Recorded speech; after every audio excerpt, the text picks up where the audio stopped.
एक घर जहां एक नई नवेली दुल्हन अपने सपने लेकर जाती है, लेकिन वो घर उसे सपने नहीं बल्कि मौत का तोहफा देता है। एक इंजेक्शन, एक HIV इन्फेक्टेड सिरिंज और एक ऐसा राज जिसे सुनकर आपके रोंगटे खड़े हो जाएंगे।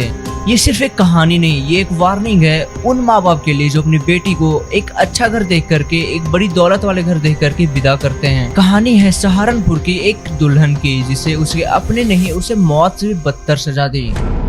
हे guys, my name is Shivam and guys, आज की वीडियो में लोग एक ऐसे केस के बारे में सुनने वाले हैं जहां पे दहेज एक लड़की की जान से भी ज्यादा मैटर करता है। कहानी शुरू होती है उत्तर प्रदेश के एक सहारनपुर जगह से। 15 फरवरी 2023 दो परिवार मिलकर बड़ी धूमधाम से एक शादी करते हैं जिसमें लड़की का नाम सोनल और लड़के का नाम अभिषेक था। और सोनल अपने साथ दहेज में 15 लाख कैश और अपने साथ एक वेन्यू कार लेकर के जा रही थी। सोनल अपने शादी के वक्त बहुत ही ज्यादा खुश थी और वाकई क्यों ना खुश रहे भाई, उसके नए नए सपने पूरे होने वाले थे और उसकी अपनी खुद की एक नई जिंदगी की शुरुआत होने वाली थी। 15 फरवरी को उनकी शादी होती है और वो ससुराल जाती है। लेकिन ये सब कुछ बस शादी तक ही ठीक थे। सोनल जब अपना ससुराल जाती है तो उसके फैमिली वाले, मतलब उसे ससुराल वाले एक हफ्ते के अंदर ही उसे और भी ज्यादा डिमांड करना शुरू कर देते हैं। उनका कहना था कि एक SUV कार चाहिए और साथ ही साथ 10 लाख रुपए और चाहिए। शादी के बाद सोनल सोचती थी कि अब उसका अगला दिन थोड़ा सा बेटर होगा, लेकिन उसके जो ससुराल वाले थे उसे रेगुलर हैरेस कर ही जा रहे थे भाई और डॉरी के लिए। उसकी सास गाली देती थी, उसका पति भी उस पर चिल्लाता था, मतलब कि भाई घर के सब लोग उसके अगेंस्ट हो गए थे। और उसी घर में सोनल की देवरानी भी रहती थी जिसका नाम प्रीति था और वो एक नर्स थी, लेकिन वो भी सब कुछ अपनी आंखों से देख करके अनसुना या फिर अनदेखा कर देती थी। बस शादी के 1 महीने के अंदर ही सब लोग उसे परेशान करके रख देते हैं। फिर वो 3 महीने तक अपने मायके में ही रहती है, मतलब कि अपना घर आ जाती है अपने पापा के घर पे। और फिर क्या होना था, पंचायत बैठता है और फिर सुनवाई होती है सब कुछ की, और बैठ करके सबको समझाया जाता है कि ये अब आपकी बेटी है, आपके घर में ही रहेगी और जो आपको दहेज मिला ये इनफ है, इतना ही रखिए एंड अब और नहीं मिल सकता। मतलब कि पंचायत बैठती है और ये सारे मतलब कि सब लोग मिल करके एक यही डिसीजन पे आता है कि लड़की अपने ससुराल में रहेगी और अब आपको और भी कुछ दहेज नहीं मिलेगा। अब तो सोनल पंचायत के हेल्प से अपने ससुराल तो आ गई थी, लेकिन उसके ससुराल वाले उसे बिल्कुल भी नहीं चाहते थे। तो इस बार वो लोग सोनल के लिए बस गालियां नहीं बल्कि एक प्लान रेडी रखे थे, एक ऐसा प्लान जिसे सुनकर हैरानी होगी। सोनल की थोड़ी तबियत बिगड़ जाती है, तो जैसा कि गाइस हम लोग सब जानते हैं कि उसके ससुराल वाले उसे चाहते नहीं थे, इसलिए उसे हॉस्पिटल लेकर के नहीं जाते हैं।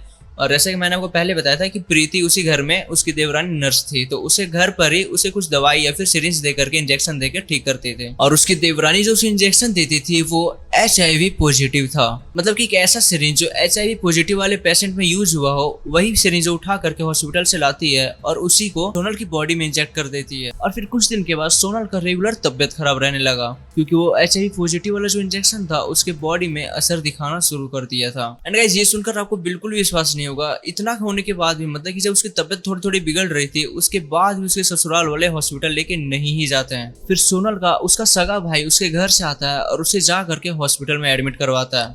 जब हॉस्पिटल में ब्लड की चेकअप होती है तो रिपोर्ट में कुछ ऐसा आता है जिसे सुनकर सब दंग रह गए। सोनल की रिपोर्ट में पता चलता है कि सोनल HIV पॉजिटिव है। और इतना कुछ होने के बाद डॉक्टर बोलती है कि सोनल के हस्बैंड को, मतलब कि अभिषेक को भी बुला करके चेक कर लीजिए क्या वो भी HIV पॉजिटिव है क्या। जब अभिषेक की ब्लड चेकअप की रिपोर्ट सामने आती है तो वो HIV निगेटिव निकलता है। उसके बाद सोनल के पापा बहुत ही ज्यादा दंग रह जाते हैं कि ये क्या ही हो रहा है। फिर सोनल बताती है कि एक दिन जब वो, उसकी देवरानी और उसकी सास जब घर पे अकेली थी तो उसकी देवरानी मतलब कि प्रीति इंजेक्शन लेकर के आती है जिसमें पहले से ही ब्लड होता है और वही ब्लड को वो उसके बॉडी में इंजेक्ट कर देती है।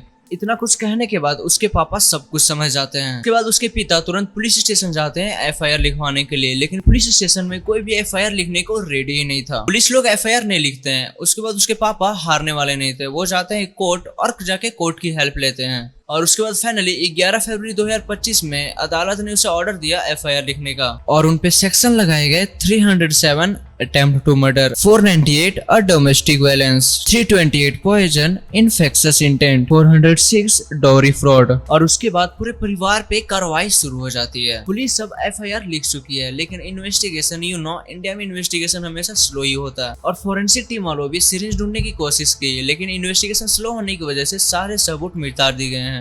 आज भी वो लड़की HIV पॉजिटिव है और उसका इलाज चल रहा है और अभी भी केस का रिपोर्ट पेंडिंग पे है। गाइस, उस लड़की के सपने तो मर गए, लेकिन अभी भी उसमें एक चीज जिंदा है उम्मीद यही कि उसे न्याय मिलेगा, मतलब कि हमारी सपोर्ट उसे न्याय दिलवा सकती है। तो गाइस आपको ज्यादा कुछ नहीं करना, आपको इस वीडियो को कुछ लोगों के साथ शेयर करना है और कमेंट बॉक्स में जा करके #Justice for Sonal लिखना है। होप गाइस ये स्टोरी थोड़ी इन्फॉर्मेटिव लगी हो आपको।